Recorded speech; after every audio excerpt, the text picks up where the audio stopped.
an All Ears English podcast, episode 88, Schedule Shock in America, When to Eat, Work, and Sleep in the U.S.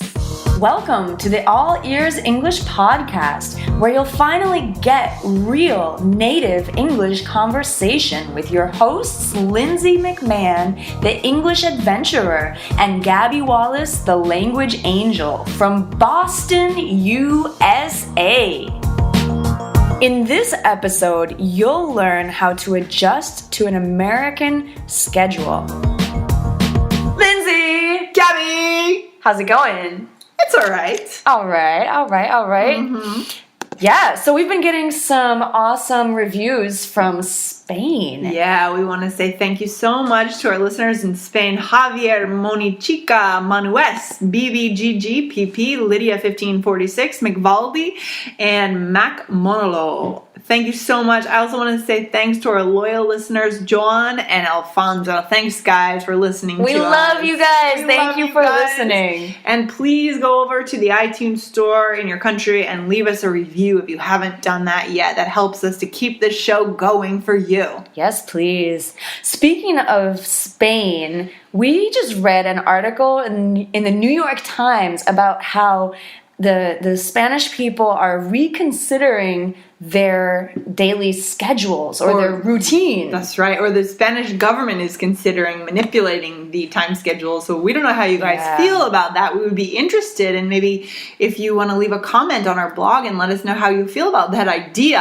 of the government going and changing the time schedules. It's interesting to me because I went to Spain about 7 years ago with 3 American girlfriends, and we wanted to go out to dinner our first night in Barcelona, and we went out at 6 p.m. and everything was quiet. All the restaurants were closed. We thought it must be a national holiday. What's wrong?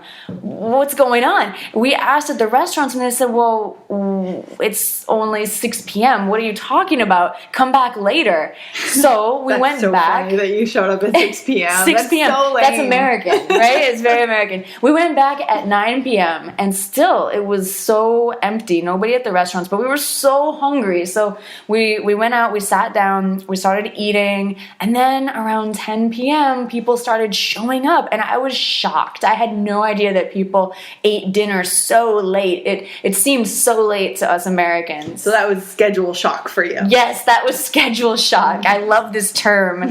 So yeah, because it's typical to eat much later in Spain and some other countries, but in the U.S., what would you say, like 6:30? I mean, for me, these days I eat around 6 or 6:30 because I get up early. I like to get started with my work early. So breakfast is at 6:30, lunch is at noon, and dinner's at 6 or 6:30. Right. And we also get a much shorter break for lunch. I mean, depends where you work, but it's typical to have 30 minutes to an hour for lunch, but never more than an hour. Right. And lunch is not at 2 or 3. No, it's at noon. Lunch is at noon or 1 maybe. Maybe. If you work for a company. Yeah. 11 to 1, between 11 and 1. Yeah, but only 1 hour. For half an hour. Yeah. Exactly. So it's just a little bit different. Another thing is the time we start work, right? Typical schedule here is 9 to 5. Right. We even have that as part of kind of a phrase, do you work a 9 to 5? Right. That means, do you work full time? Do you work 8 hours a day, 40 hours a week? Typical job.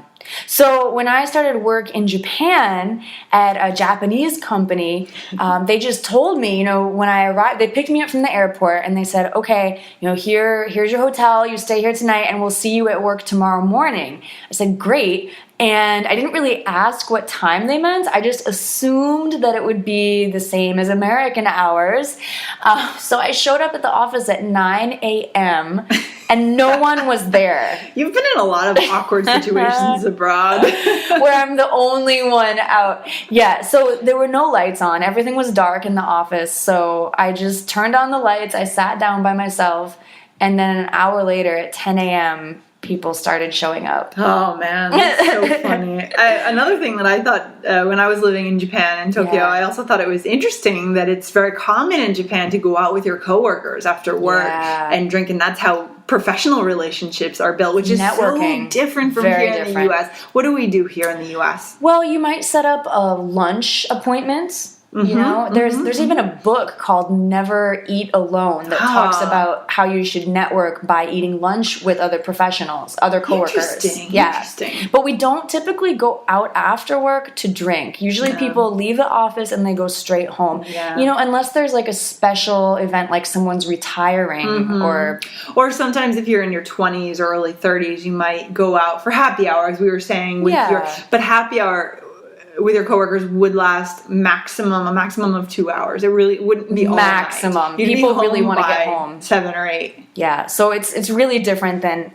Japan. One last thing about schedules that I wanted to mention real quick is for my students I work with who are from the Middle East, especially from Saudi Arabia, when they celebrate Ramadan, the holy month of Ramadan, it's a big schedule shock because in their countries, work schedules and stores and restaurants, they completely change to, you know, celebrate that month of Ramadan. Whereas in the U.S., of course, the schedule is the same. Our schedule in the U.S. is always the same, except for maybe 1 week for Christmas and New Year's. Yeah, where the week between Christmas and New Year's, take time off. Yeah. So, you know, if you're moving to the U.S. or if you're doing business with people from the U.S. or in the U.S., it's really important to know about these things. And I think it's interesting because it's like no one really told me. And you either figure it out by having embarrassing situations or you listen to this podcast, you know, and we help you out. Or you have to ask, you have to research, right? Absolutely. You have to know in advance. And if you have an American person coming to your country to do business with you, you know, don't be surprised if an American in Japan is wondering why he needs to join you for that drink after work. Right. And maybe be willing to explain that and say, hey, we're actually doing business here. Right. You could actually building call business it relationships. Networking. Yeah. You could use that term. He'll get that. He or she will get that. Exactly. That's a great tip. All right. Excellent. Thanks for listening in today, guys. Hey, Lindsay, I heard that one of your students was talking about the transcripts. Yeah, so a student of mine in Spain was saying that he is really a visual learner. So he needs to not only listen to All Ears English every day, but he also needs to see the words. Yeah, that's really helpful, I think, for a lot of people to read as they listen. So yeah, we wanted to remind you that we have the transcripts available at our website, www.allearsenglish.com/conversations.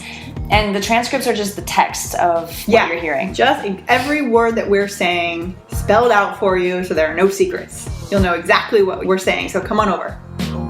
If you want to put your ears into English more often, be sure to subscribe to our podcast in iTunes on your computer or on your smartphone. Thanks so much for listening, and see you next time.